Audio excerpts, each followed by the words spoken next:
Intereses económicos o románticos son las principales motivaciones de algunas personas para realizar actos de brujería.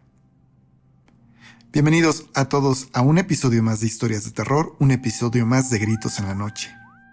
Esta semana los instamos a todos a que pongan atención a su alrededor, a que siempre se cuiden de las personas que se acercan a ustedes con intenciones ocultas. Agudicen sus sentidos y enfóquense en las verdaderas intenciones de las personas que los rodean, porque de quien menos lo esperan pueden venir los actos más detestables. Amigos, ya saben que si les gustan estas historias, por favor, no se vayan sin dejarnos su like. Por favor, escríbanos sus comentarios diciéndonos qué les pareció la historia y qué cosas les gustaría escuchar en el canal. Y por favor, compartan estos videos para que más personas puedan conocernos. Ahora vamos a dar inicio, ya saben lo que tienen que hacer. Vayan por una taza de café, reúnan a la familia, apaguen la luz y quédense con nosotros. Guadalupe despertó gritando y llorando, tocándose la pierna, diciendo que le dolía mucho. Su esposo no sabía qué hacer y la tomó en brazos y la llevó hasta el auto. Tocó como desesperado la puerta de la vecina y cuando la señora salió, le pidió que por favor cuidara un momento a sus hijos, que su esposa estaba muy mal. Y en ese momento, partió con ella con rumbo del hospital más cercano para que pudieran ayudarla. Su mujer parecía estar en un dolor inmenso de acuerdo a los alaridos que emitía. Les tomó apenas unos minutos llegar. Las enfermeras recibieron a Guadalupe y la pasaron rápidamente con un médico de urgencias, pero antes de que pudiera ser examinada, aquel dolor punzante y terrible en sus piernas se desvaneció. Guadalupe, sin poder explicarle lo que había ocurrido, le contó al doctor sobre ese extraño episodio de dolor y las enfermeras dieron fe de la agonía que parecía sufrir hasta hace unos minutos la paciente. El médico procedió a hacerle muchos exámenes, intentando buscar lesiones en los nervios, la columna e incluso parásitos, pero todo parecía estar bien, al menos dentro de los parámetros médicos. Guadalupe era una mujer bastante sana y su dolencia de aquella noche quedó envuelta en el misterio al no poder explicar su origen. Sin embargo, ese fue el inicio de un calvario horrible que estaba destinado a terminar con la muerte de aquella mujer.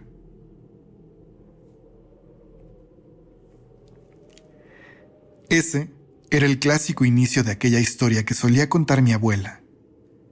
El relato lo conocíamos todos en la familia, pero ella ponía especial atención en que las mujeres lo escucharan y lo entendieran.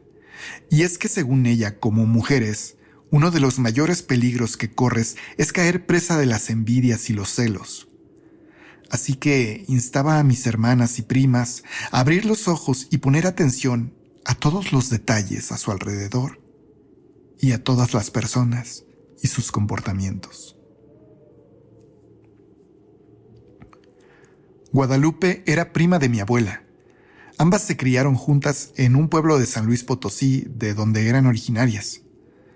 Desde pequeñas fueron muy unidas, por lo que se contaban todo, sus alegrías, sus tristezas, y se apoyaban incondicionalmente, así que cuando Guadalupe se comprometió, siendo muy joven, mi abuela no tuvo reparo en decirle que no le gustaba nada la familia del joven con el que se casaría.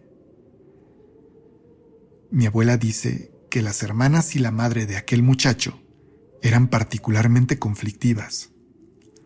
La clase de mujeres que hablan a las espaldas de la gente y difunden chismes buscando hacer daño. En un inicio, la prima de mi abuela parecía consciente de esto. Le aseguraba que procuraba no estar en su casa y rechazaba regalos que le hacían llegar ocasionalmente sin ningún motivo. Pero como ocurre en muchos casos, uno se acostumbra a las cosas y se olvida de tener precaución.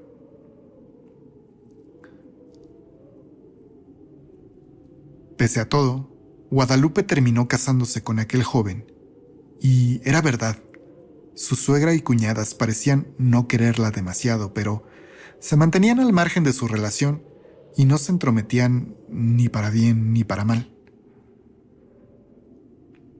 Pasados apenas unos años de su boda, Guadalupe había tenido ya 2 hijos con aquel joven, y una vez que su segundo hijo había cumplido 3 años, su suegra y sus cuñadas, de manera súbita, comenzaron a visitarlos en casa. Comenzaron a interesarse por ellos. Bueno, por el esposo de Guadalupe y por sus hijos. A ella parecían ignorarla bastante, aún estando en su propia casa. A la prima de mi abuela, aquello le era bastante indiferente, y en parte sentía que no podía alejar a sus hijos de su suegra, su abuela, ni tampoco a su esposo de su madre, así que tomaba todo con la mejor actitud posible. Mi abuela, sin embargo, cuenta que una vez estando en casa de su prima, llegaron aquellas mujeres de visita. Saludaron de forma indiferente a Guadalupe y entraron a la casa prácticamente empujándola, vociferando de manera muy fuerte y ruidosa para que los niños se acercaran. Pero mientras los sobrinos de mi abuela iban a saludar a sus otras tías, la suegra de Guadalupe dijo que iba al baño. Pero cuando nadie la veía, o cuando ella creía que nadie la veía, se asomó al cuarto de Guadalupe sin saber que ahí estaba mi abuela esperando a su prima. Aquella mujer se mostró sorprendida y aparentó ante mi abuela haberse confundido de puerta para ir al baño y salió diciéndole a sus hijas que debían irse. Guadalupe solamente tomó aquello como una rara visita dentro de tantas que le hacían, pero mi abuela la previno del extraño comportamiento de su suegra. Pero, inocente y confiada, Guadalupe dejó pasar aquello sin darle importancia.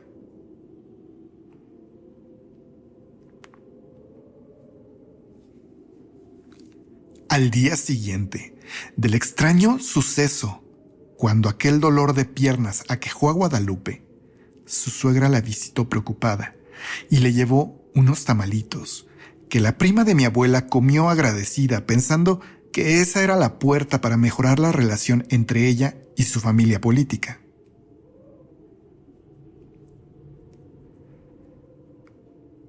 Pasarían entonces 3 días de calma, y después, aquel extraño dolor en la pierna de Guadalupe volvió. Pero lo hizo durante el día mientras cuidaba a sus hijos.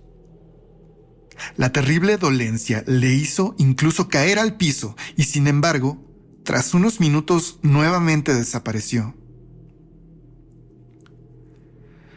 Era muy extraño, pero para no preocupar a nadie, Guadalupe se guardó aquello sin contarle ni a su esposo ni a mi abuela. Y así continuó, callando esa dolencia que aparecía de manera aleatoria durante los días siguientes, hasta que empezó a ocurrirle en varias ocasiones dentro de un mismo día. Y ahora venía acompañado de terribles dolores estomacales que la hacían devolver la comida y le quitaban el hambre la mayor parte del tiempo. Su estado físico comenzó a deteriorarse rápidamente y una delgadez extrema empezó a robarle la salud de maneras en que nunca antes había experimentado nadie en la familia. Es más, nadie en el pueblo. Su esposo la llevaba con los mejores doctores que podían pagar e incluso de manera poco usual, la llevó hasta la capital del país, desesperado por encontrar una solución al problema de su esposa, pero los doctores no podían encontrar nada raro y terminaron sugiriendo que todo aquello que experimentaba Guadalupe era de origen psicológico. La suegra y cuñadas de Guadalupe empezaron a visitarla, supuestamente preocupadas por ella, pero una vez en su casa ni siquiera entraban a verla, y la suegra se quedaba haciéndole de comer a su hijo y a sus nietos, y las cuñadas se sentaban a ver la tele, sin que nadie pusiera atención en la pobre de Guadalupe, que a veces solo se movía para vomitar, sin que realmente hubiera comido nada. El esposo de Guadalupe también empezó a cambiar. Aunque acompañaba a su mujer, parecía cada vez menos interesado en ella. Y al cabo de 2 meses, básicamente, lucía fastidiado. Y entonces, aunque al principio se había negado, se rindió ante la oferta de mi abuela, que quería cuidar a su prima, quería ayudarles, poniéndole atención a Guadalupe. Un día entonces, se quedaron mi abuela y su prima solas en casa. El esposo de Guadalupe salió con sus hijos para llevarlos a comer a casa de su familia, y mi abuela se quedó sosteniendo la mano de su prima, que parecía no tener muchas fuerzas restantes en su ser. Guadalupe le contó con lágrimas en los ojos que su marido parecía cada vez más indiferente y que sus hijos extrañamente habían comenzado a decirle mamá a su suegra.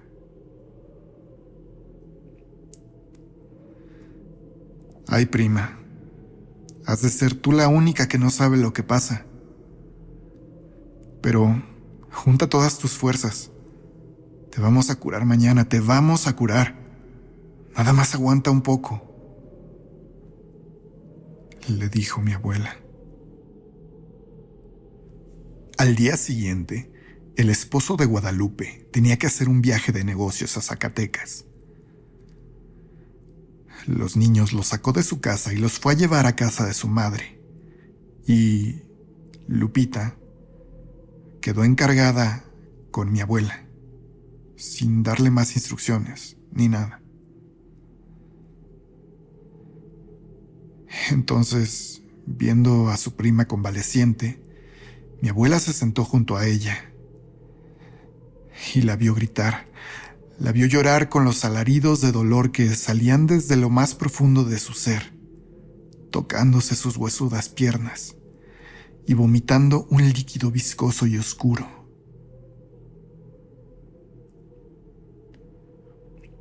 Un claxon sonó en la calle, y esa fue la señal que mi abuela estaba esperando, y entonces dejó por un momento a su prima y salió corriendo a abrir el portón.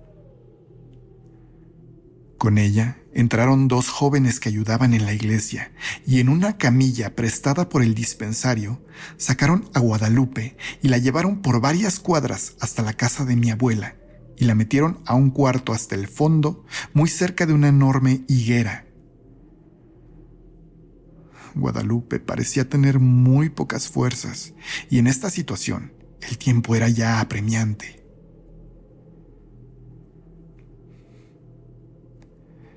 Mi bisabuela entró entonces acompañada de un viejito muy pequeño, muy chaparrito, que caminaba con un bastón.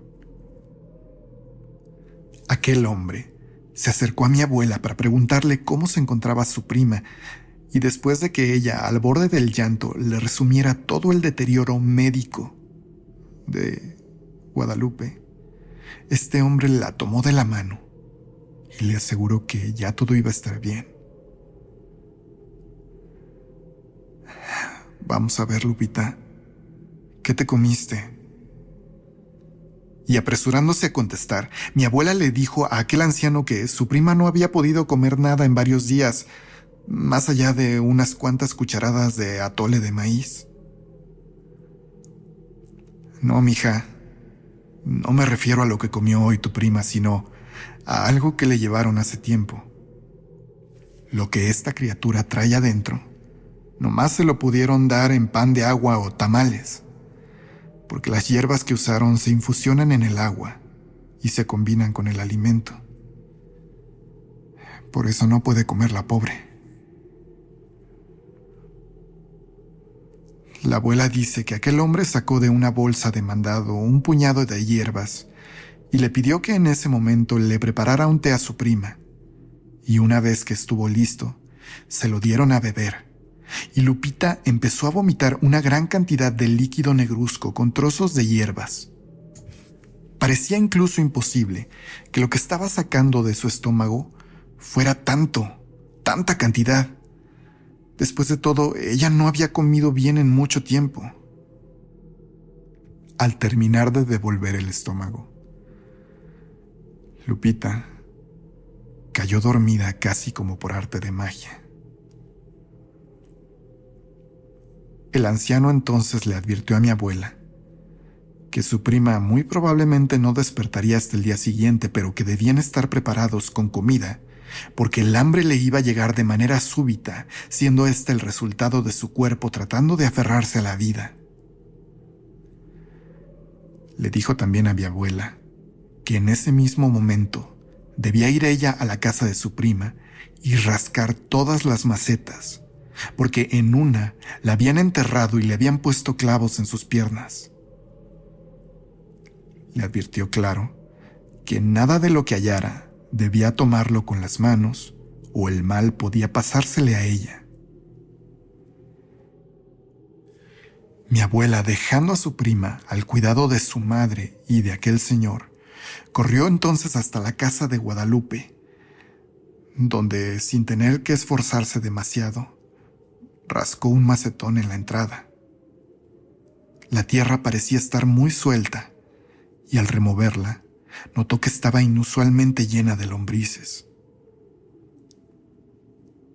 Apenas unos centímetros por debajo de la superficie, yacía un muñequito de trapo, que parecía estar hecho del velo de novia de su prima, y que en los apéndices que servían como piernas, tenía insertados múltiples clavos de olor.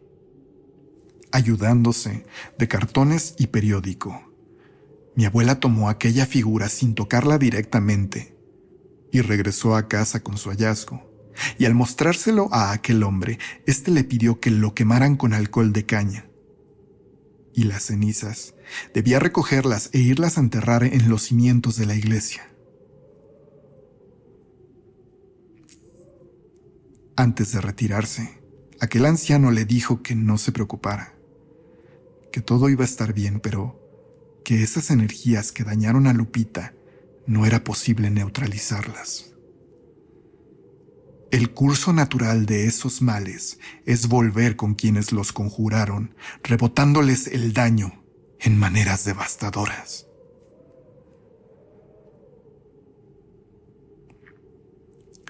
La verdad, mi abuela, con esto que el señor le dijo, fue la más feliz, pero a su prima no le comentó nada para que no fuera a sentir culpa ni cargara con ese peso. Guadalupe durmió casi 18 horas seguidas, y al día siguiente mi abuela rompió en llanto al estar desayunando y ver a su prima salir caminando por su propio pie, acercándose a la mesa. Su estado físico era, por supuesto, frágil aún, pero su semblante estaba lleno de vida. Y Lupita entonces comió, y comió como tenía mucho de no haberlo hecho. Y al cabo de una semana, era notable su mejoría.